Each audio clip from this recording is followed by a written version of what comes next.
Morning all, I'm Grumpy Old Man in this Classics.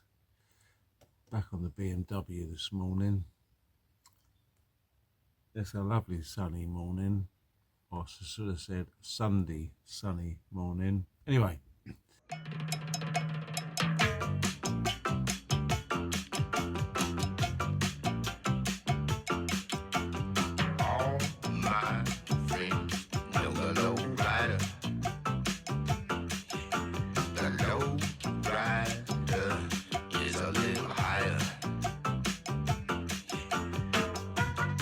Got a massive problem with this car. I say massive problem, I'm probably over exaggerating it like we all do. If I happen to not use the car for say 2 days in a row, battery goes completely flat. But it's a brand new battery. I've tested the battery, I know the battery's good, I know the car's charging, but I can charge it fully and then don't use it for 2 days and it's just absolutely flat. Nothing, not even a click. But if I was to use it every day just for a short journey, it's fine. So there's obviously quite a big drain on this somewhere. So that's what I'm going to do this morning. I'm just going to disconnect the battery, or I'm just going to disconnect the negative, put my multimeter in a series, and just start pulling the fuses out one by one to see what's causing, or which part of the electrical system is causing the drain. I've got a feeling it's the fuse that does the dash lights, tacho, mirrors, most of the things on the car. But anyway, let's dig in and have a look. Just a very simple test that I've done. So I connected the multimeter up to the battery negative side, so disconnected the negative on the battery and connected my multimeter in series, done some testing, and it wasn't the fuse that I thought it was going to be. The sun's very bright, so have a look at the fuse box. Very old school, these types of fuses. And it was actually on the 8 amp one that says hazard warning system, passenger comp luggage compartment,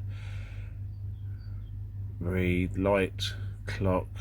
So let's face it, all cars have don't go to sleep fully, whether it's an old classic car or whether it's a modern car.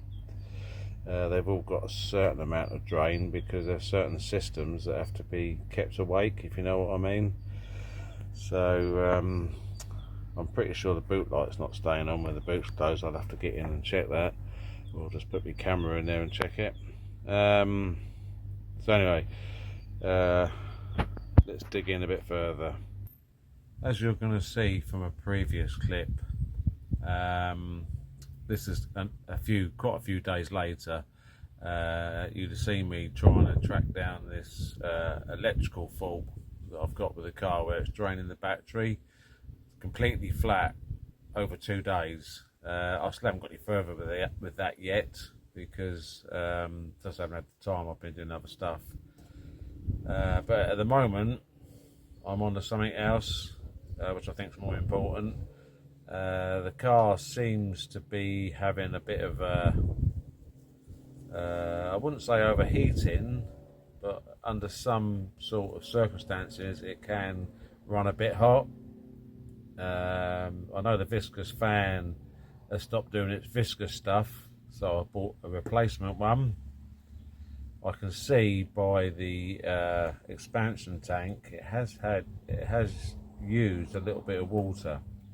Now there's no signs of oil in the water or water in the oil, but I can see that there's been some moisture coming out of the exhaust. So I wish I wouldn't do that with my tongue. Anyway, can't help that. I think it may ultimately have a head gasket problem. Not 100% sure. I mean, there's different tests I could do, but I know it needs new viscous, so I'm going to do that anyway. That's going to help. with the cooling anyway. I mean, I can't believe that they put such a dear little radiator on these cars. Just let that lorry go past. Thank you.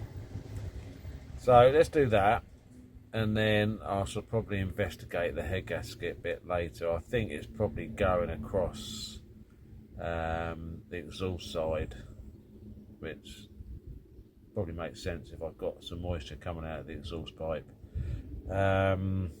These are not particularly difficult to do. I've done them before on these engines, so I know it's quite easy.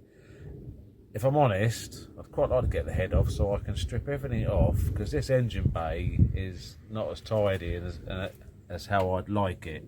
So I'd like to to strip this down and give this a proper good clean up as it all goes back together, and maybe paint some bits and stuff just to make the engine bay presentable. So taking the head off will give better access to stuff. The inlet manifold is pretty, I don't know, corroded and a bit nasty. I'll show you.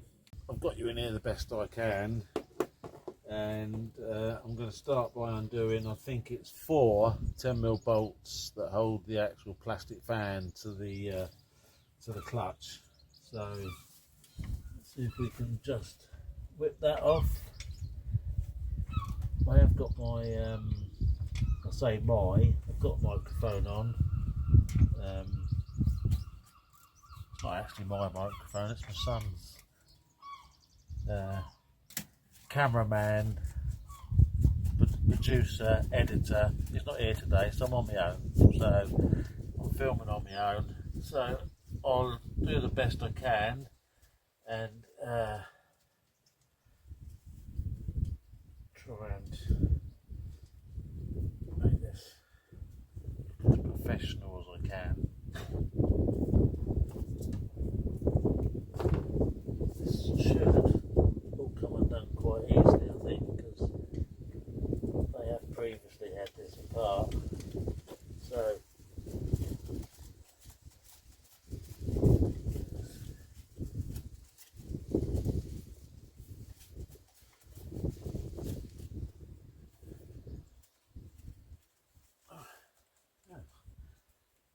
alternator belt's a bit loose, as usual. Looks like I have to tighten the alternator up a bit. I know I don't have a charging issue with this because the charging light's not coming on, so that tells me the system is charging. And if I use the car regularly, it doesn't go flat. But that does feel a little bit looser than I like, so I'm going to adjust that. Oh, even the power steering belt's gone a bit slack. Not massively, they're both out. Maybe because they were both brand new, and they've sort of stretched slightly because they were new. They need retightening. So that's another couple of little jobs I'm doing. Readjust both of those belts. Get that done as well.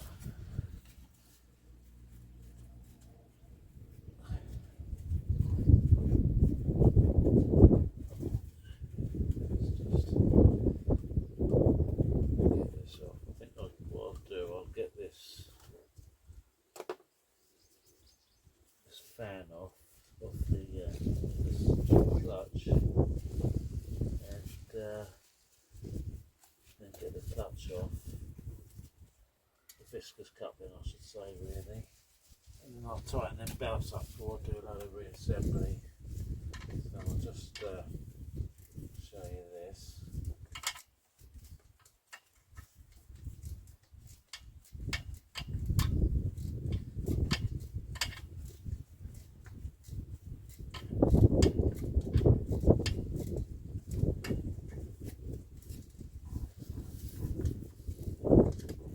Back to the battery drain issue, I've also got another problem. So it's on fuse, I think it's 1, 2, 3, 4. So fuse 6, which does quite a few things, but it also does the interior lights. When you open and close the doors, the fuse blows. And so at the moment I've had to disconnect all 4 door switches that operate the interior lights because it keeps blowing the fuse. So that's something else I've got to look at.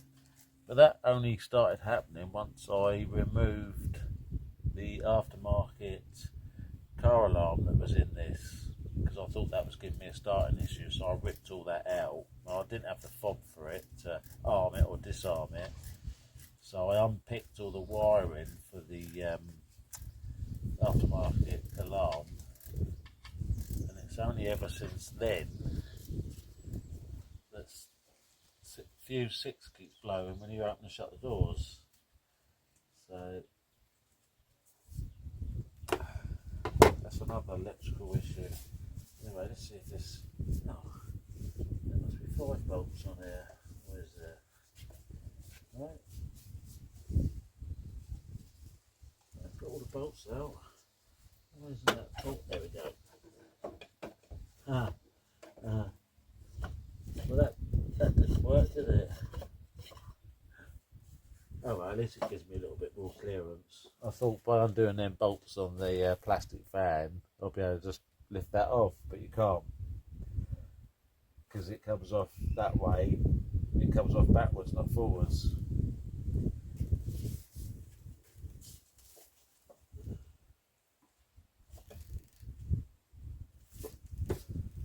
Okay, I need to find a spanner now that's going to fit that big nut. Just bear with me a minute. Hope this is a better angle for you. I've assembled the fan.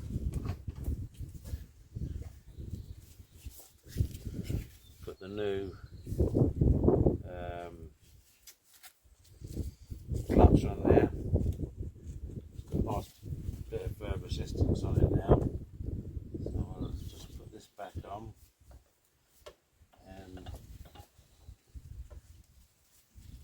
And put these on. There's the opposite thread. It's always a little bit tricky to first get them started. Let's get there in a minute. There we go. Then I'll just spin it on by hand.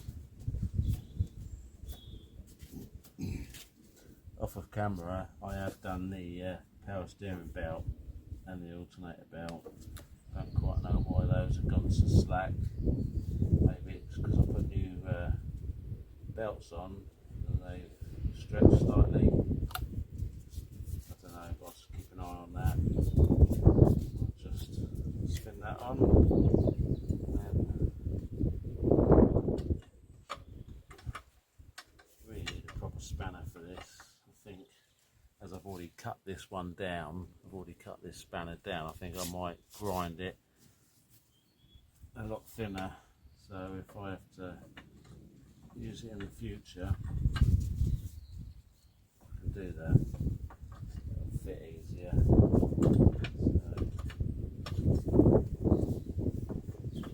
So get in there now. Switch that around a bit further. I think in the past, I took one of these waterproof bolts out, but you can definitely tighten it up. Just about get in there, an angle.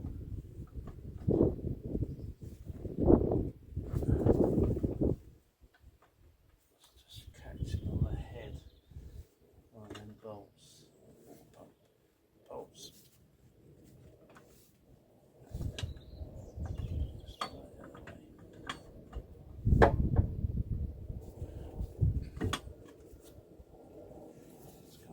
I think make a right hash of this, don't I?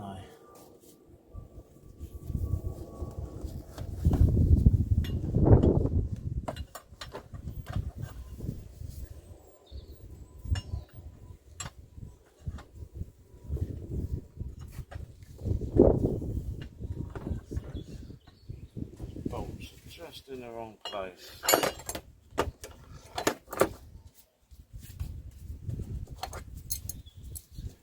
Adjustable in there. This way of doing this can be done.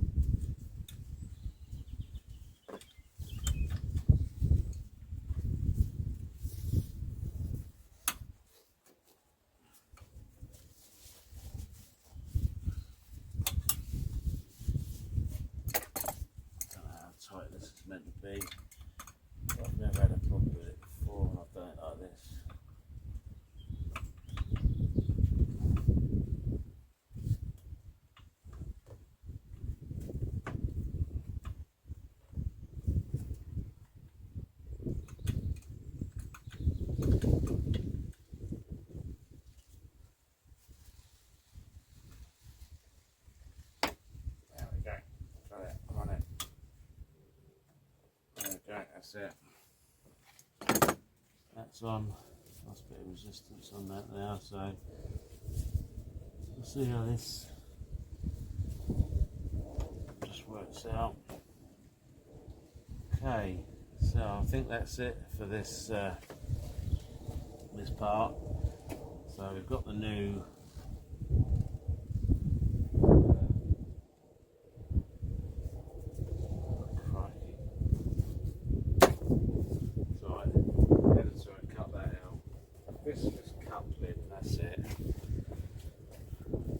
Alzheimer's going on there.